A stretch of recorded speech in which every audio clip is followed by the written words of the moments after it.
Now we are going to study about Council of Ministers.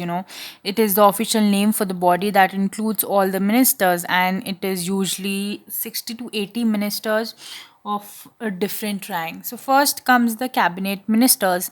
They are usually the top leaders of the ruling party or parties who are in charge of the major ministries. The major ministries, they are in charge of that.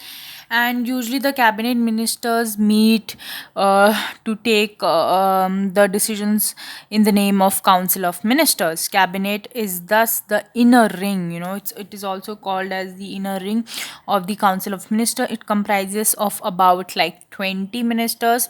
So the whole body of ministers, the council of ministers, will be around 60 to 80, but out of these the cabinet, the most important, will be around 20. Okay, then we have ministers of state with independent charge, which are usually in charge of smaller ministries, and they participate in cabinet meetings only when they are, specially invited, that you are invited for tomorrow's meeting, cabinet meeting, so you are requested to come. Whereas the minister of state, they assist the attached to and are required to assist the cabinet minister. So minister of state usually helps and assists the cabinet ministers. Since it is not practical for all ministers to meet regularly and discuss everything, just like we decided, that is why we have the whole concept of representation, because all the we have 1.2 this thing billion population, they cannot come together on a common day at a common time to come and meet. That is why representation system is all there. The decisions are taken in cabinet meeting. That is why parliamentary democracy in most countries, it is often known as cabinet form of government, because the out of all the council of ministers, it is the cabinet that takes the most important decisions on behalf of everybody. That is why our system is called cabinet form of government, and it is also referred to as a team. The ministers may have different views and opinions, but everyone has to own up to every decision. So whatever, it is said, they have to swim and sink together. Okay, that whatever the decisions have been taken, you cannot have your own opinion regarding a decision. If that's the decision of the cabinet, your decision also has to be the same.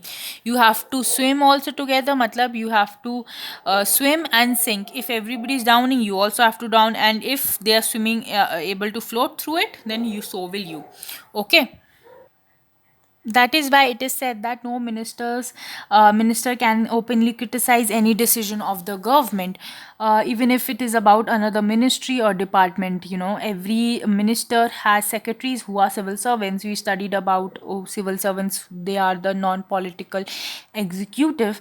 The secretaries provide the necessary background information to the ministers to take decisions. The cabinet as a team is assisted by, then we have, just like we have cabinet ministers, we have cabinet secretaries. Okay, then this includes many senior civil servants who try to coordinate the working of different ministries.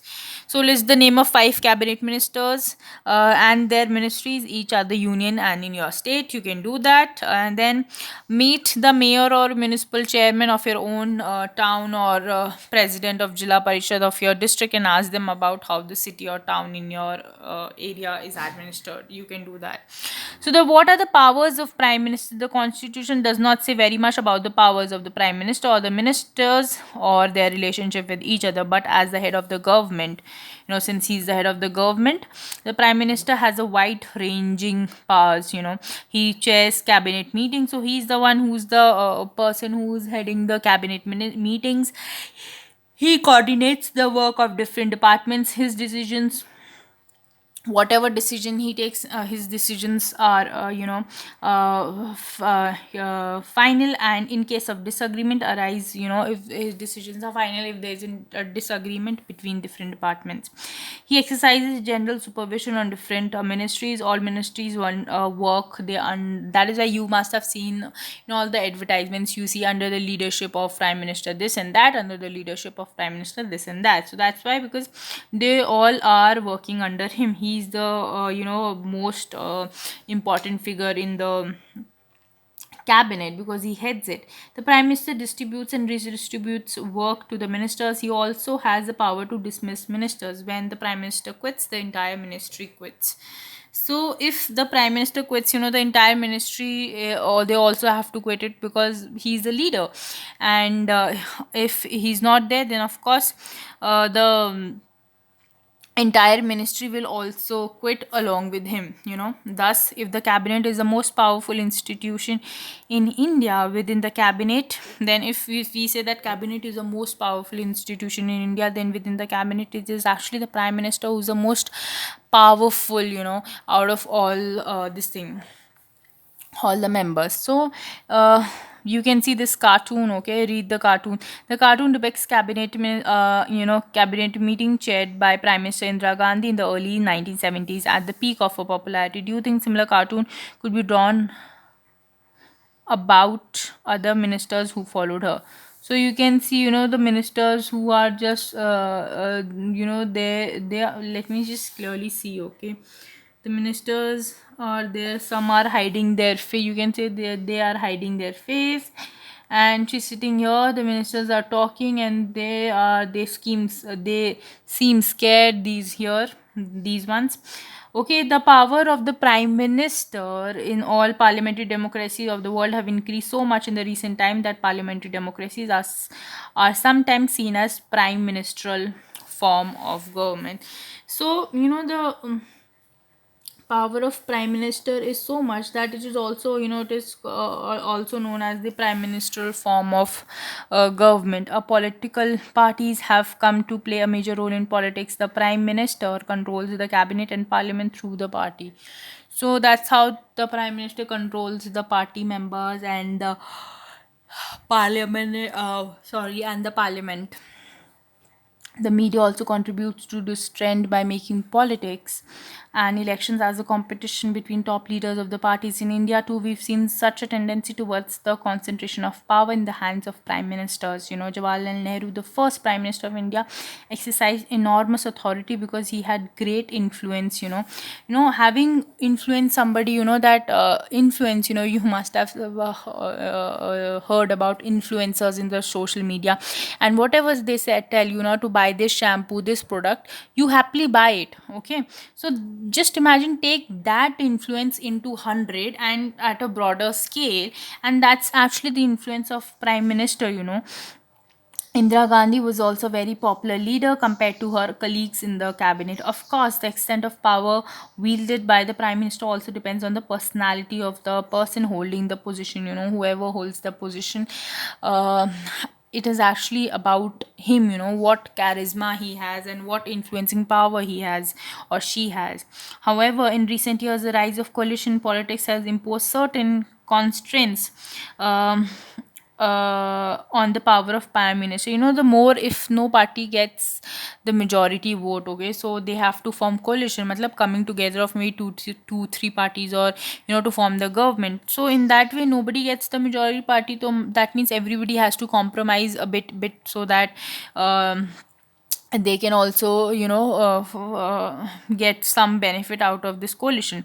The prime minister of the coalition government cannot take decisions as he like, and that is why the reason everybody has to compromise being is a coalition government, because it's not only one party that has come to majority. The parties have come together to form the government, and that is why everybody has to compromise something or the other. And one of the major compromises is that the prime minister cannot just openly take decisions, because he also, if he knows that if he's not going to take a decision that benefits the members of the coalition, other members of the coalition, this thing, then they will back out from the coalition and they will form another government, and they will form a new coalition of parties, and maybe they form the government.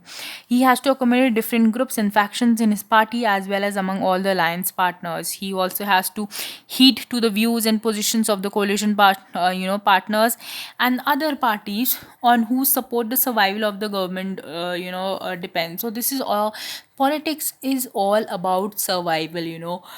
Who is able to retain the support and manage it. Why does this book refer to the president as she? Have we ever heard a woman president in the country? Of course, We've had women presidents, presidents in the past. Mrs. Pratibha Patil, she was the president of India, and she was a lady. So yeah, did you protest when the book referred to the prime minister as he? He may. Have we not had a women prime minister? We why should we assume that all the important positions are held by men? Yes, of course, that's right. And that was the intent. If we talk about this book, and that, then that was the intent, to bring that is why they've written at some places only he and she, so that you can question that why only he is written, why not she, and why only she is written and why not he, so that you can question, and then they can ask the question here. So even when you say now, you cannot you shouldn't assume the gender. You can say either she or he, or that's the most common. So you can say she, he, like we say, uh, in an application we always write respected sir slash madam. So you don't know, if you don't know who's heading that authority, who has that authority in a particular department, then you can simply write respected madam or slash, sir. You don't have to specify. Okay, that's what I'm taking. That's why I'm saying that, the this thing, that why it is mentioned he or she. So that is why we should always refer that whenever we're talking about this thing position, you can say he, she, or yeah, that, like that. The president, the when the prime minister is the head of the government, the president is the head of the state. In a political system, the head of our of the state exercise only nominal power. So the president actually, he has, it's a constitutional this thing the position of president is only, he has only nominal powers. The president of India is like the queen of Britain, whose functions are to large extent ceremonial. Just they are for the ceremonial nature. The president supervises the overall functioning of the political institution in the country, so that they operate in a harmony to achieve the objective of the state. The what is the objective of the state? To maintain harmony and peace in the country, and so and also to see that all the functions are carried out well. The president is not elected directly by the people. We cannot vote for the president. The elected members of the parliament, MPs, and the elected members of the legislative assemblies elect her. It's written her, he or she, whatever that can be. So we do not elect the president. It is actually the members of parliament and MLAs who elect the president. A candidate standing for president post has to get a majority of votes to win the election. This ensures that the president can be seen to represent the entire nation. At the same time, the president can never claim the kind of direct popular mandate that the prime minister can. So it is also, because the president cannot claim that he has a similar popular mandate just like the prime minister has it. This ensures that the president remains only as a nominal executive. So this thing is very important. Okay, that just like the queen of Britain, our president has a position of only a nominal executive. The same is true for the powers of this thing, president.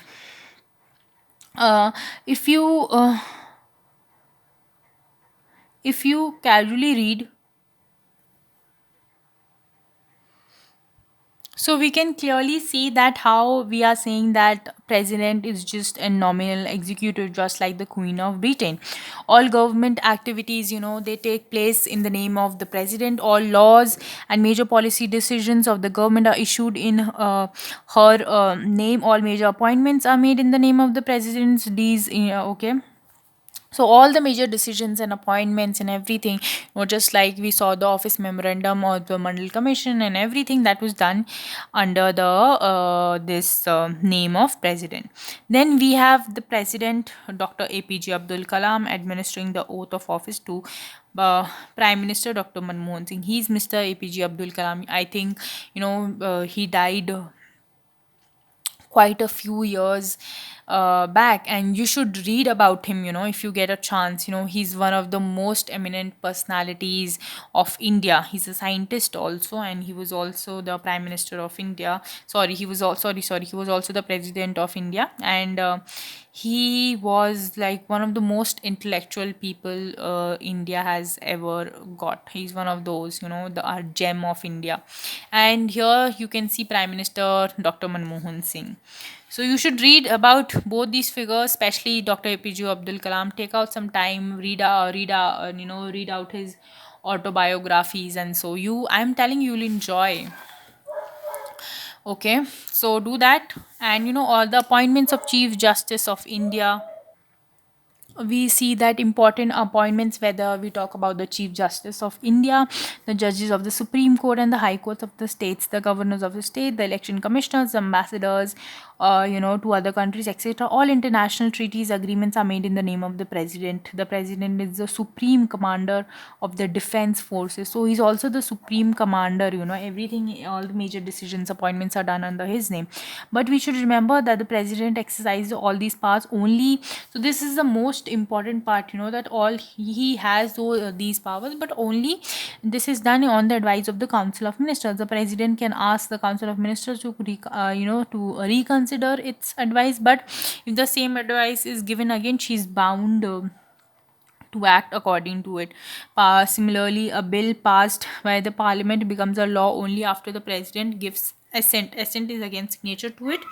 If the president wants, he or she can delay this for some time and then send the bill back to the parliament for reconsideration. But if the parliament passes the bill again, that then the president is forced to sign it. He cannot say that I don't want to sign. So you may wonder, what does the president really do? So we know that we are saying that he's just a nominal head, and he works on the advice of the council of ministers and everything, and all the major decisions are passed under his name, and his assent is very necessary. Then we say that, then what does the president actually really do? Can she do anything on her own then, if she's always advised by the council of ministers and everything? What does the president do on its own? There's one very important thing that she or he should do on her own, which is appoint the prime minister. So, the most important thing that the president does is that appoint the prime minister of our country. When a party or coalition of parties requires a clear majority in the election, the president has to appoint the leader of the majority party or the coalition that enjoys the majority support in the Lok Sabha.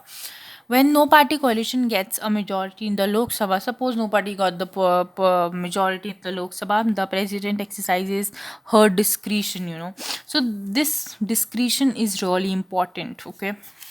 The president appoints a leader who, in her own opinion, can muster a majority support in the Lok Sabha. In such a case, the president can make the newly appointed prime minister to prove majority support in the Lok Sabha within a specified time. So, if no majority, if no this thing party wins the majority share of votes, or no this coalition comes to form the government, and the president can actually make one of them the president, and thinking that he can prove the majority, and within a specified time that prime minister has to prove that he enjoys the majority. So read the image. What is better for a democracy, a prime minister who can do whatever he wishes, or a prime minister who needs to consult other leaders and parties? Of course, a prime minister who needs to consult other leaders and parties. So what is presidential system? Presidents all over the world are not always nominated executives like the president of India. It is the presidential system means that in our country the presidents are not nominated, okay? But in other this thing in other countries, the president are actually elected. In many are actually nominated, and proper elections are done uh, for the post of president. In many countries of the world, the president is both the head of the state and the head of government. He has position of both, being the head of the state and the government. The president, for example, the United States of America, United States, they have is the most well known example of this, okay? Where the most well-known example of this kind of president, U.S. president, is directly elected. He's directly elected by the people. He personally chooses and appoints all ministers. The lawmaking is still done by the legislature, which is called the Congress. Ours is called the Lok Sabha, and Lok Sabha. Theirs is called the Congress in the U.S. But the president can veto any law. So veto matlab, we already studied about the power of veto. It is only to cancel. It cannot have a positive thing, that if all the uh, people who have veto power, they are saying no, and if veto power is actually always for denying, okay, never for accepting.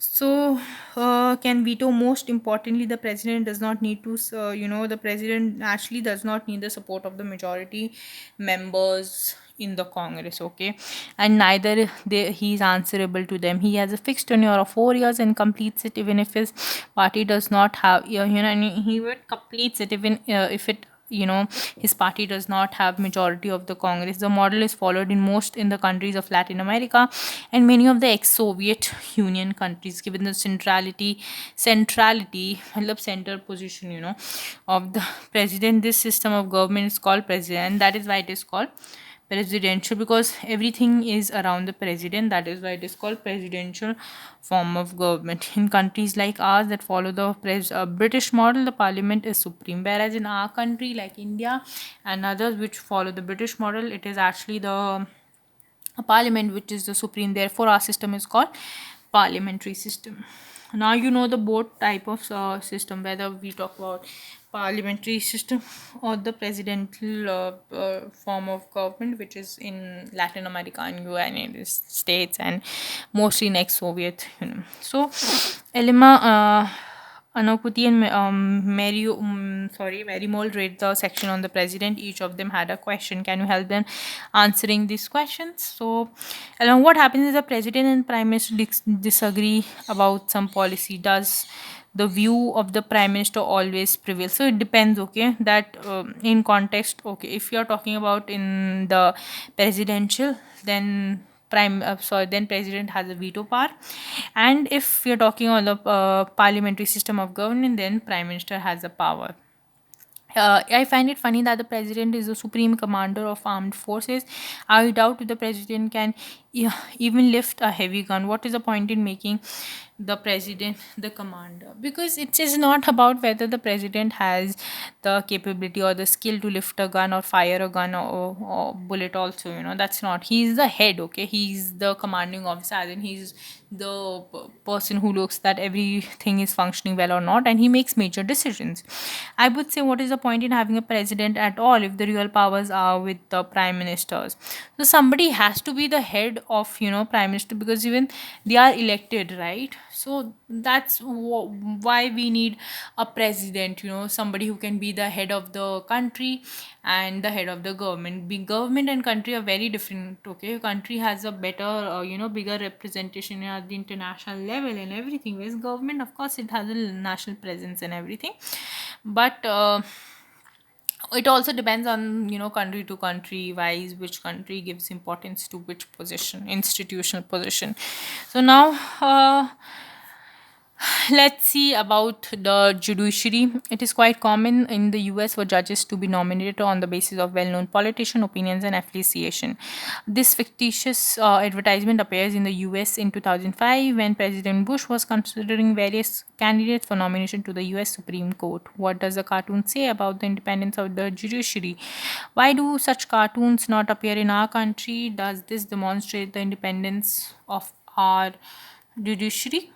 So wanted Supreme Court justice, no experience necessary. Please, top tier court seeks likable, little known entity, some light typing required, must be able to say things like the president is the most brilliant person I've ever met with a straight face. All outsiders need to apply.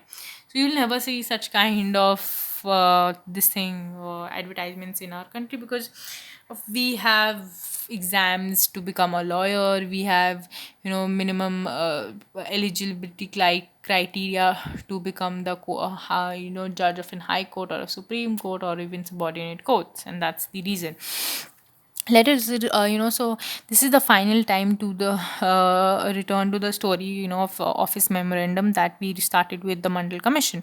This time let us recall the story, but imagine how different the story could have been. Remember, the story came to a satisfactory end because the Supreme Court gave a verdict that was accepted by everyone. Imagine what would have happened in the following situation. Just let's imagine this scenario. If there was nothing like the Supreme Court in the country, even if there was a Supreme Court, it had no power to judge actions of the government. Even if it had power, if no one trusted the Supreme Court to give a fair verdict, even if it had a fair judgment, if those who appealed against the government order did not accept the judgment. So these are the different scenarios that can happen, and you can really make out that what commotion and riot like situation it can actually end up having. Activity follow the news about the major court cases in the High Court or the Supreme Court. What was the original verdict? Did the High Court or the Supreme Court change it? What was the reason? So you can Google it up. This is why an independent and powerful judiciary is considered essential for democracy. All the courts at different levels in the country put together are called judiciary. So what is the judiciary? This is what is judiciary is, that all the courts at different levels in the country, whether you talk about subordinate court, you talk about Supreme Court or High Court. The Indian judiciary consists of a Supreme Court at the entire nation, High Courts in the states, district courts, and the court at the local level. India has integrated judiciary. It means that the Supreme Court controls the judicial administration in the country. Its decisions are binding on all courts of the country. It can take up any dispute. So Supreme Court is the supreme court is actually the Supreme Court of in all the courts we have, between can take up any courts between citizens of the country, between citizens and the government, between two or more state governments, between government at the union and the state level. So uh, it is the highest court of appeal in civil and criminal cases. So this is very important, that beyond this, where do you go? After this, where do you go? Okay, if you once you go to the Supreme Court, then what other option do you have? Then it can hear appeals against the decisions of the high courts. So it appellate matlab you can go and appeal there against whether it is a civil or a criminal case. Independence of the judiciary means that it is not under the control of the legislature or the executive. The judges do not act on the direction of the government or according to the wishes of the party in power. So they are not influenced by. That is why all modern democracies have courts that are independent of the legislature and the executives. India has achieved this. The judges of the High Court and the judges of the Supreme Court and the High Court are appointed by the president on the advice of the prime minister. So whoever are the judges, here, whoever the judges of the High Court and the Supreme Court, they are appointed by the president. Who appoints them? The president. They are appointed by the appointed by the president, but on the advice of prime minister and his council of ministers. Sorry, okay, I just got with the flow. So he's appointed by the president, but on the advice of prime minister and in consultation with the chief justice of the Supreme Court. So chief justice, chief justice of India, he she has the highest position in the law of India, of our country. And the judges, the other judges are appointed in this process. Okay, so in practice, it now means that the senior judges of the Supreme Court select the new judges of the Supreme Court and the High Court. So it is actually the senior judges, who select the new judges for the Supreme Court and the High Court. Okay, there is very little scope for interference by the political executive. The senior most judge of the Supreme Court is usually appointed by the whoever is the senior most judge of the Supreme Court. They're usually appointed by the Chief Justice of India. Once a person is appointed as judge of the Supreme Court or the High Court, it is nearly impossible to remove him or her from that position. It is as difficult as removing the President of India. A judge can be removed only by impeachment. So we'll study more that what is actually impeachment. Impeach. I'll just yeah. So he can only be a judge, just like a president. President can also be removed only by the impeachment motion passed separately by 2/3 of the member of the two houses of the parliament. So the majority which is required is that that 2/3 of the members should agree that the this thing the chief justice or the president. The same is for okay, president impeachment. When I'm talking about impeachment, okay, that only there's a special kind of majority that is required for each case. Here we're talking about the judge, that once a judge is appointed, then he can only be removed by the impeachment process, which is two-third members of the parliament, members of the both houses of the parliament. It has never happened in the history of Indian democracy. The judiciary in India is also one of the most powerful in the world. The Supreme Court and the High Court have the power to interpret the constitution of the country. They can declare invalid any law, legislature, or action of the executive, whether at the union level or the state level, if they find that any law is against the constitution. So they have the right to call a law null and void. Thus, they can determine a constitutional validity. So they are the people, who interpreted the law. What was the logic behind making a law? And that's what makes it a constitutional validity of any legislation or action of the executive in the country when it is challenged before them. This is known as judicial review, and this is actually known as judicial review, that the judiciary reviews it and finally gives the final decision. The Supreme Court of India has also ruled that the core or basic principle of the constitution cannot be changed by the parliament. That is, here what we mean by is that the basic structure. This judgment was given in the Keshwananda Bharti case. We'll maybe study about it in the future classes.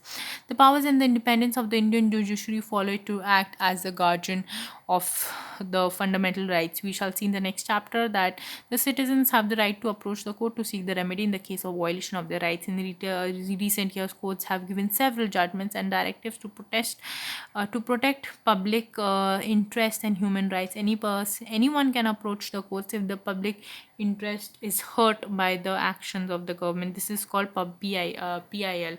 No, that's called public interest litigation. We've already studied about this, that how even rules are simplified so that anybody can file a PIL.